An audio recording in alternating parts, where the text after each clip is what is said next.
Hey there, I'm Jill Griffin, and this is the Career Refresh Podcast. Hey friends, I'm your host, Jill Griffin, and this is the Career Refresh Podcast. Before I introduce you to today's guest, I wanted to update you on what's new and good and happening this year. You may know if you've been listening for a while that I built my business on one-on-one career coaching and executive coaching and also doing team dynamics training. And it has been 6 years. It'll be 6 years in April. And that's crazy to me that it's been 6 years since I've gone out onto my own. And this year I'm also going to be adding something new where I'm going to continue to be doing group programs, doing team dynamic works, and also working with executive leaders and helping them really with executive coaching and career strategy.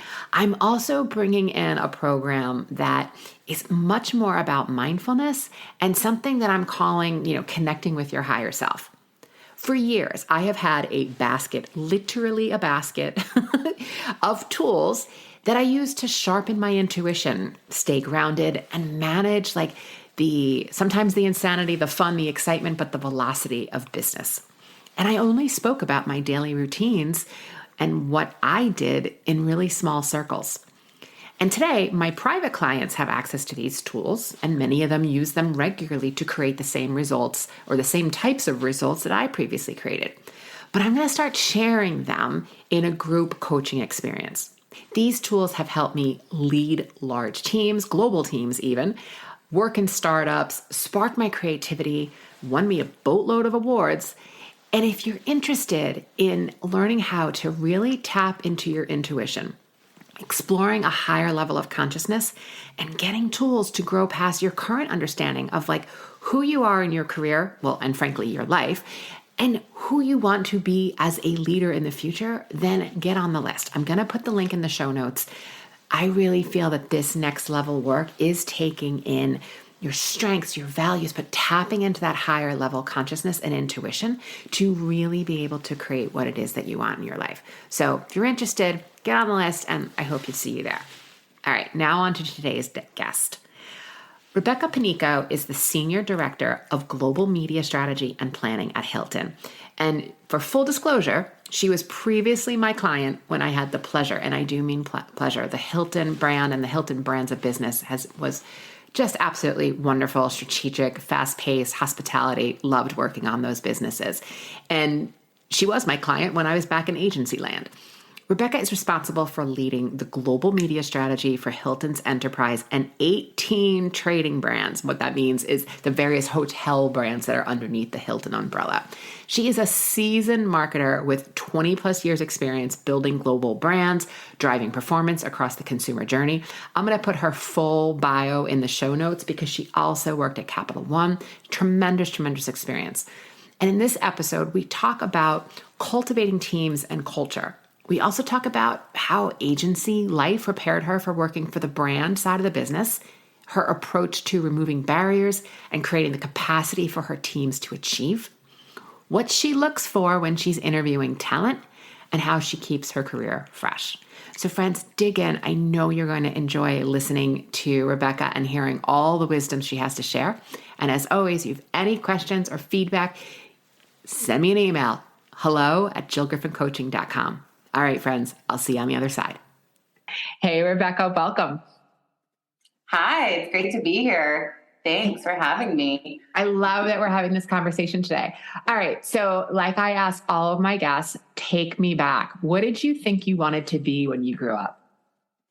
Oh, gosh. So when I was a wee little girl, I was a very imaginative child. So my childhood is all about how do I, create something out of the flowers in my garden, or go on a hike and find cow bones because I lived in the country and create dinosaurs out of it. So my whole life when I was young was about, being imaginative. So I really thought that I wanted to be a writer, and that was my way of using my imagination and telling stories that were in my head. Then I quickly realized that I wasn't very good at writing stories, but I had them all cooked up in my head. And then I found music. And so from there, music was a way for me to channel my creativity. And I played the flute growing up when I was starting around, I guess, 8 years old. And all I wanted to do was play my flute and learn and grow and get better. And ultimately, my whole dream was to be in some type of orchestra, philharmonic, and play my flute and be just a professional musician for the rest of my life. So that was really what I was striving to be when I was younger. Yeah. So, I mean, I've known you for quite some time. I never knew that. So do you still play? I do, but not as much as I'd like to. Okay. And the flute sits in my living room, calling me all the time. But I just, so I don't play as much as I'd like, but I do still have music in my life, and I do pick it up when I can. Luckily, my daughter, who is 12, is very musically inclined as well. So I channel some of that through her a little bit, maybe much to her chagrin. But yeah, it's still part of my life, but not like it used to be, for sure. Okay. So take us through at like a high level, your career journey.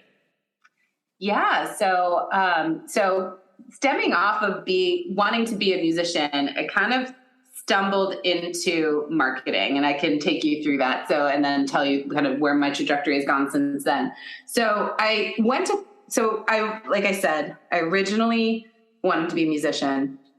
I had the fortunate opportunities to participate in some prestigious summer camps that were all around building young musical talent, which widened my exposure to other talented musicians in the world. And I quickly realized that my desire to be a professional musician was going to be very hard. Not that hard was not something I was willing to do, but I realized that my talent might have been not as great as those around me. And so I need to think of a plan B. Okay. And so with that, I really then said to myself, well, I really want to stay within the arts of some nature. And so I ended up finding opportunities to learn the business of music through the college I ended up going to. It was one of the only schools at the time that offered this degree called arts administration. It was essentially a business degree to learn how to run symphony hall or run some type of,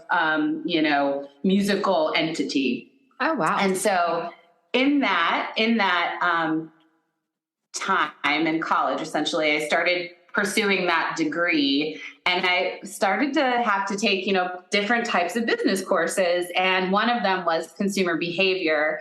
And I fell in love. I fell in love with the idea of learning about people, how people behave, what makes them behave that way. And it just really took me down this path of wanting to work in some type of profession that enabled me to study people and influence people. And that took me to this path of marketing, because marketing is all about, influencing people to be interested in your product and buy your product ultimately. And so it was this kind of kismet opportunity for me to say okay, this is great. I can be around this idea of people and influencing people through this work of marketing. And so I pivoted again to pursue marketing. And I was fortunate enough that my school gave me access to an internship at a major agency in New York City. And I was able to compete amongst my peers to get the spot in that internship.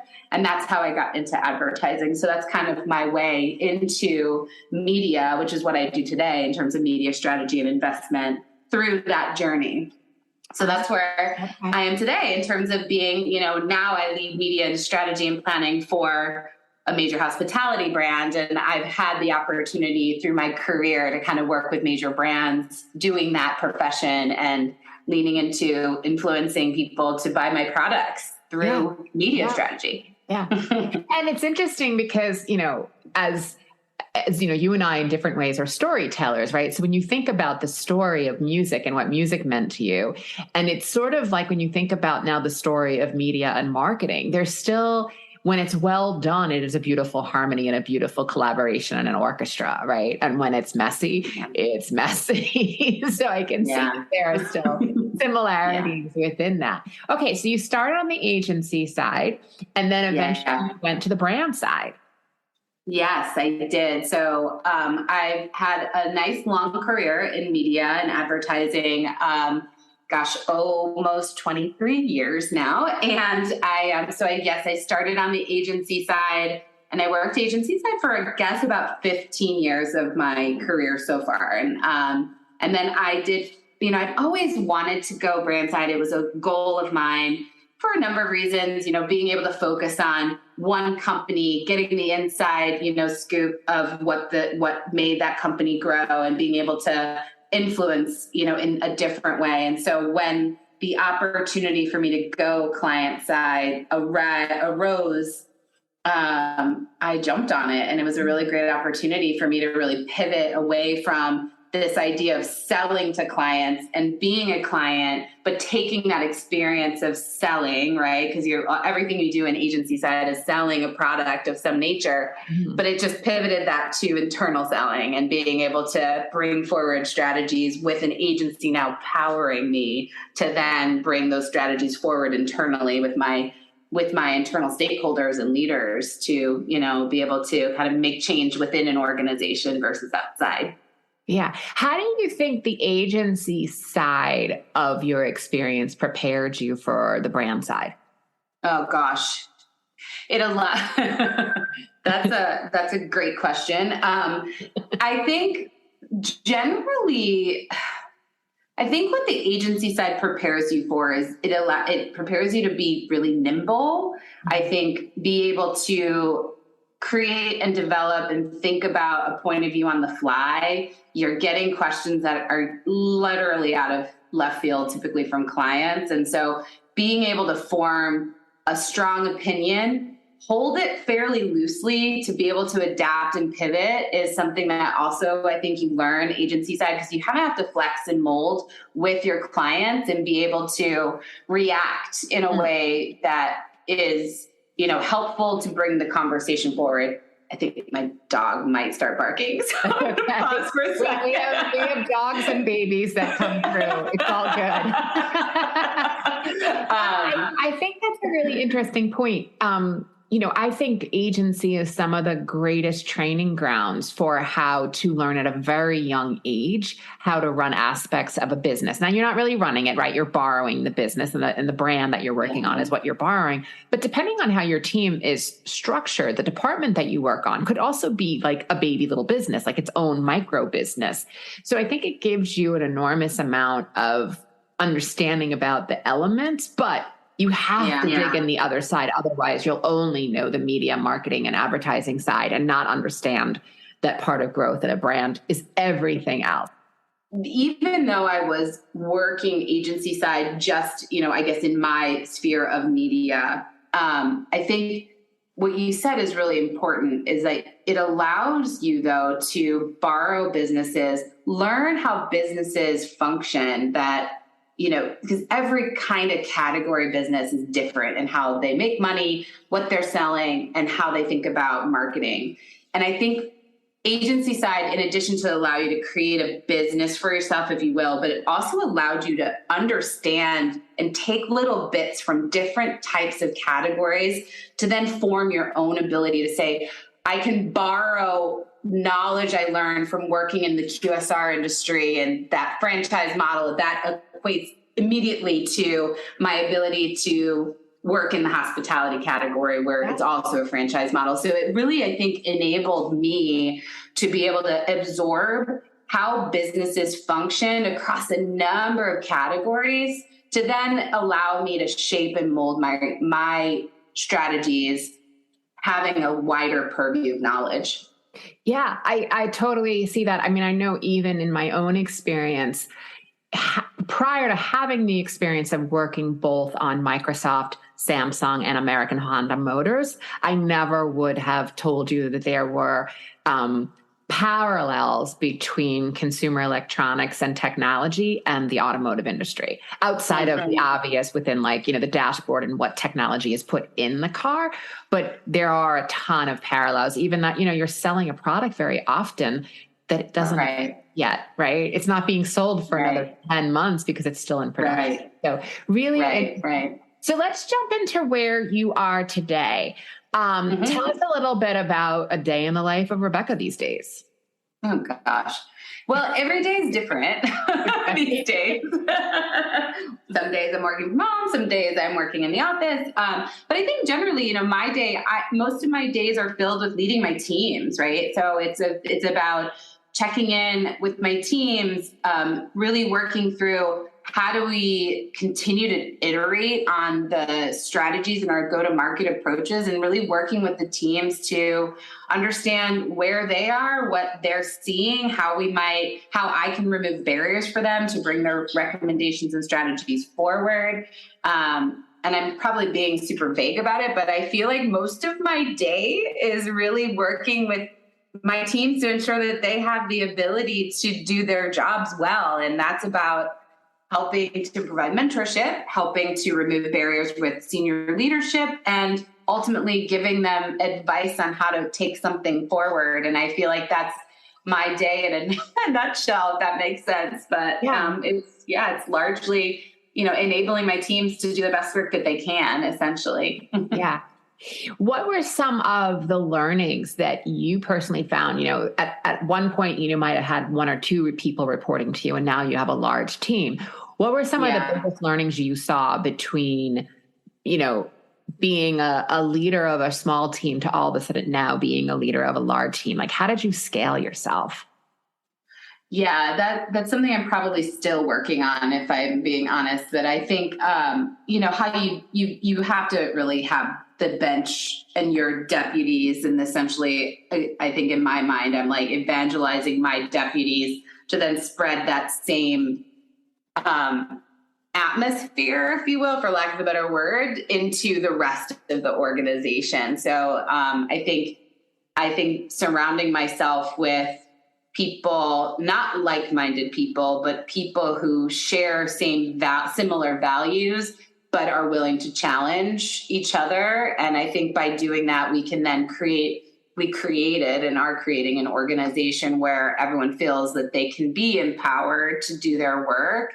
And then that allows me to scale myself to the team if we all kind of understand where we're going.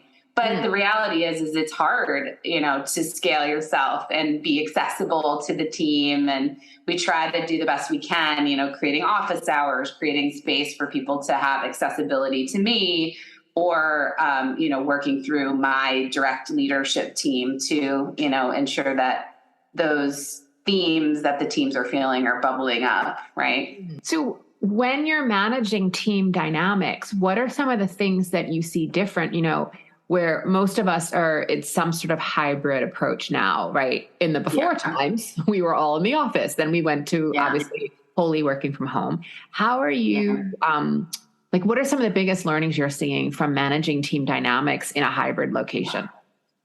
Yeah, I think it's about making sure that you're constantly staying connected, right? Like we have to create connectivity. So, working in travel during the height of COVID, I think everything kind of bottomed out. And what I specifically really made sure I did was at that point in time, having regular weekly connects, regardless of where you are in the world, coming together, having a glass of wine or a cocktail or your drink of choice, just to talk and check in. I think the other thing that I like to do is, especially my team is quite spread around the world, and so we try to keep those same themes of having weekly connects, making sure that we're touching base personally as well as professionally. And then I think finding opportunities to bring everyone together, go in a room and talk to each other about where we want to go as a team, where our strategies are heading towards, big bets that we might want to align on. Those times where you really want deep collaboration, they need to be in person, or they're better in person. And so trying to find those moments where we can bring everyone together and have deeper collaborative conversation. So it's a work in progress. I feel like we're all trying to figure out how to function in this kind of day and age. I think we've always been fairly hybrid because we're a global organization. And so it's just trying to take those best practices and refine them. And I think creating a culture of bringing, is so cliche, but bringing your whole self to work and, having those check-ins, so I try to, in my weekly team meetings, to say, how are you feeling today? Let's talk about ourselves both personally and professionally, however deeply you want to share those moments. It's not like, tell me something personal about yourself I want to make sure that it's something that people will want to talk about. But to me, being able to have those, like, give me 2 words about how you're feeling today, that's helpful because then we can tailor the conversation appropriately to ensure that we're able to bring our whole selves to the day of our day to day and not feel like we have to hide that I might be feeling sad today or I might be feeling stressed today. So I try to cultivate that type of culture and have that permeate through the team. I think it's really important because we are all impacted by everything around us. And I might be having a tough day, or my team member might be having a tough day or having the best day of their lives. And we, without being able to share that with each other, I think in the past, we'd all be in the same because you'd be in the office. Exactly. Whereas now, so you could tell. Right. Yeah. Right. Exactly. You could tell that someone was feeling a little off. It's a little harder now when you're in like the flat screen surface, and I got my ring light on. People don't know that I might have been like really stressed out, because I can just be glowy. But, it's really that type of opportunity just to make sure we're checking in. So that's important to me from a leader perspective, and creating that kind of community within the team to be able to feel like they can be honest about where they are. But then also I think that cultivates a community of people who want to do their best work as well, because they know that they can, right? So they're supported. Yeah. That there's an atmosphere of support there. But that kind of brings me into our next question. People that are looking to work for a company like yours. And I don't necessarily just mean your company. I mean, in general, obviously you're working for one of the top brands in the world. What are the types of, qualities or attitudes or attributes? Often people come to me for career support and are saying like, I can't break in. Like I can't even get, I can't even get my resume noticed, or I can't even, I applied to the opportunity on LinkedIn, and I can't get noticed, or I got noticed.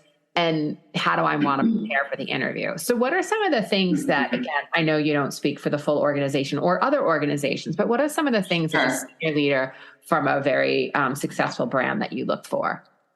Yeah, well, I think it's about having a growth mindset and demonstrating curiosity about learning more, curiosity about the brand that you're advertising, interviewing with.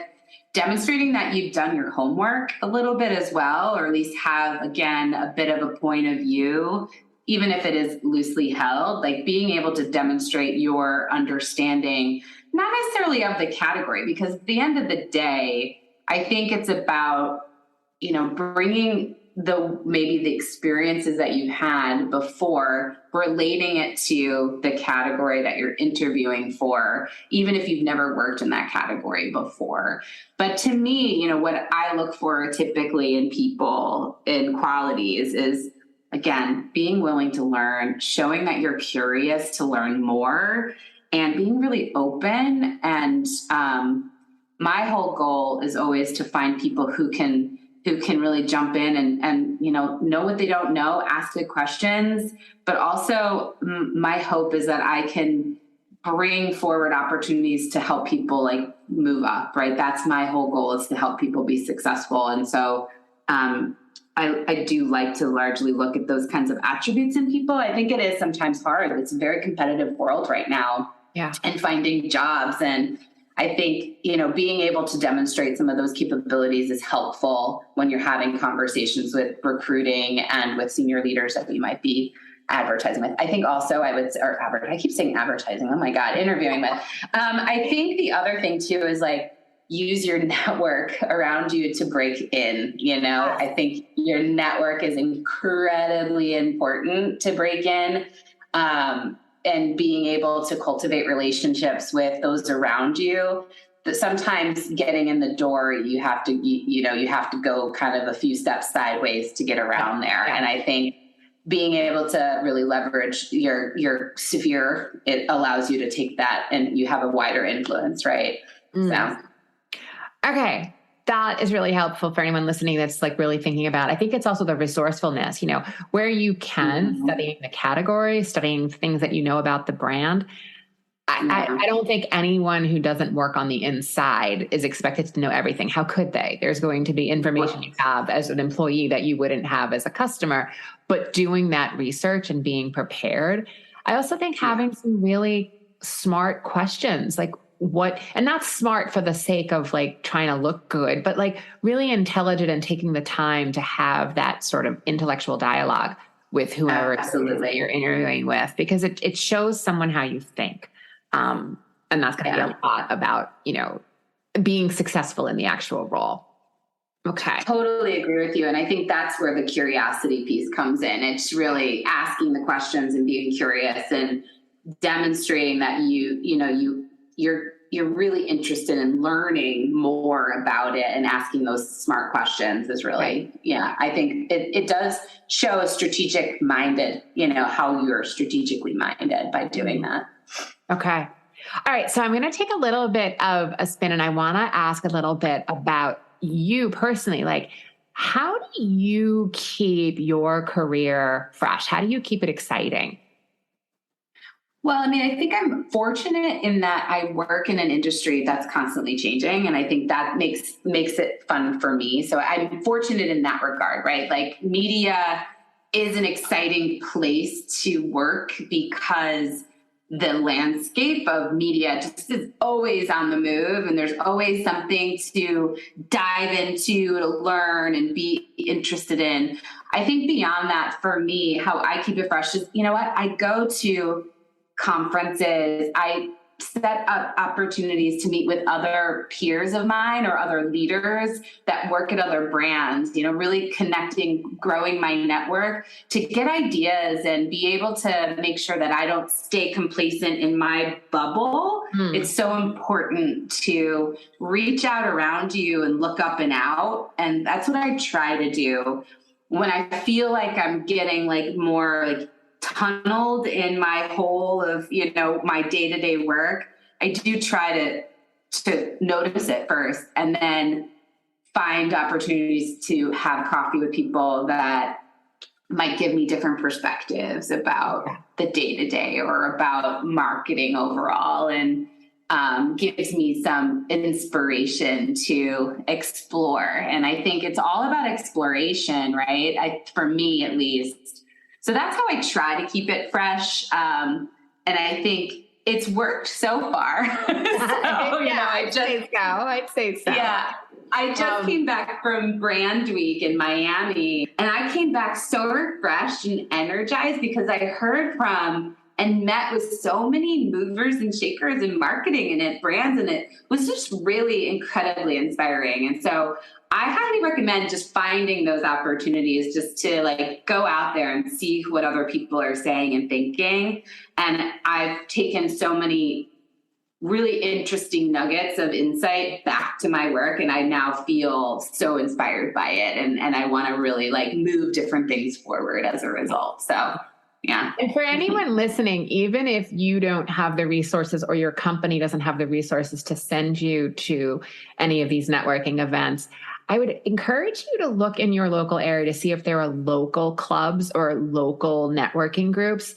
Sometimes it might be something as simple as the Chamber of Commerce. It might also be, Meetup is there are so many New York City tech meetups that I can go to a couple of times a week if I want, that are talking about lots of different things. So you can check those in your area also and see, and just to stay connected based on whatever category or, slice of the industry you're interested in. That's great advice, Jill. Definitely great advice for sure. Yeah. So how do you, if you find yourself, Rebecca, stuck, like you're just given a big challenge. I mean, all of us went through the challenge of how to navigate, COVID and obviously being a hospitality brand. Um, when you feel like you don't have the answer, what's your process to figure out the answer? It's almost the opposite of what I just said, actually. So when I feel truly stuck, for me to get to an answer, I have to create quiet around me. And that quiet doesn't necessarily mean that I have to be in a room where you can't hear, where nothing, no sound is, but just like finding space where I can allow my mind to wander a little bit and, walking away from the problem at hand, taking a walk usually helps. I have a very energetic Australian Shepherd who can walk for miles. So he luckily is the beneficiary of my needing to get unstuck in many ways. So I will do that a lot, or, just folding laundry and getting away from the problem typically helps me because my brain it allows it to flow. And sometimes when I'm not focused on the problem, the answer comes to me. So that's how I typically will do it, is I have to just create space for myself to let my mind go somewhere else for a little bit. So it's like my own form, I guess, of meditation, if you will. Yeah. I started in the last couple of years, working for myself, doing a process that I call super thinking, right? Because the idea that, I might see a certain amount of clients a week, that doesn't mean my only hours of working, right? There are tons of hours when you're running your own business of additional things you need to do.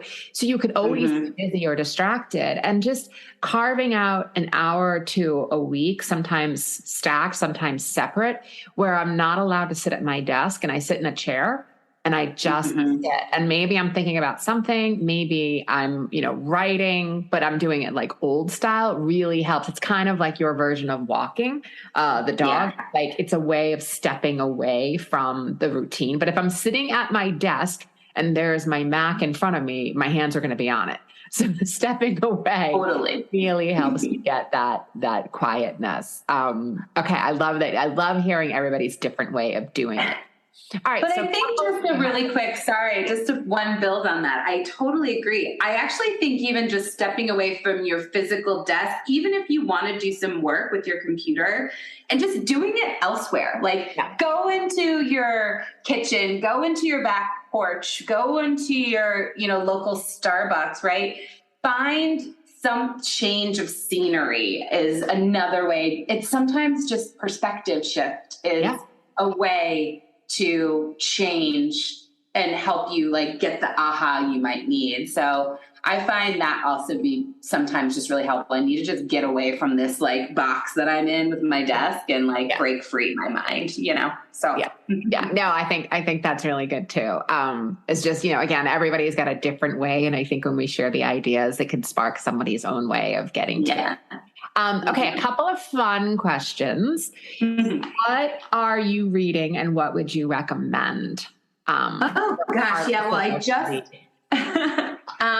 well, I have several books on rotation because I don't know, I apparently get bored. But anything from Brene Brown is something that I just finished Atlas of the Heart finally, and I'm just a big fan of her research and her writings. And I think she is very approachable in the topics around shame, resilience, vulnerability. And I think those are incredibly important things for people to understand about themselves. And so I highly recommend Atlas of the Heart. I highly recommend anything that she has written. I also, as a female and a woman in the workplace, a book that I read as I was transitioning my career from doing to leading, and I thought it was an incredibly helpful book. It was called How Women Rise. And I think that book was something I recommend to any professional who's shifting from doing to leading, but specifically women, because I think the book's premise really helps you identify and understand what got you to that leadership position might not get you to the C-suite. And I think that's something that I found to be incredibly helpful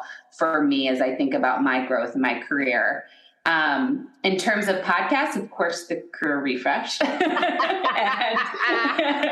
Thank you. And then I also really like Glennon Doyle's How We Can Do Hard Things. I think she's just fun to listen to. Also Brene Brown's podcast, but Yes. I'm such a fangirl of hers, so take that for what it is. And then Adam Grant is also someone that I listen to regularly, and his podcast, because I think his writing is also quite wonderful. And I really enjoy his approach to thinking and how to rethink. So Yep. Okay. I love it.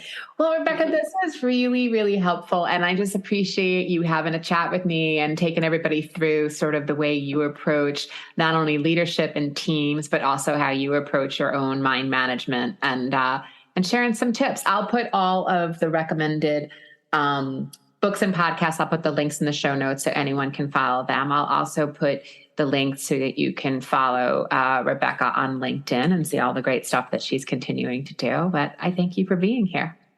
Thanks for having me. This was fun. I appreciate it.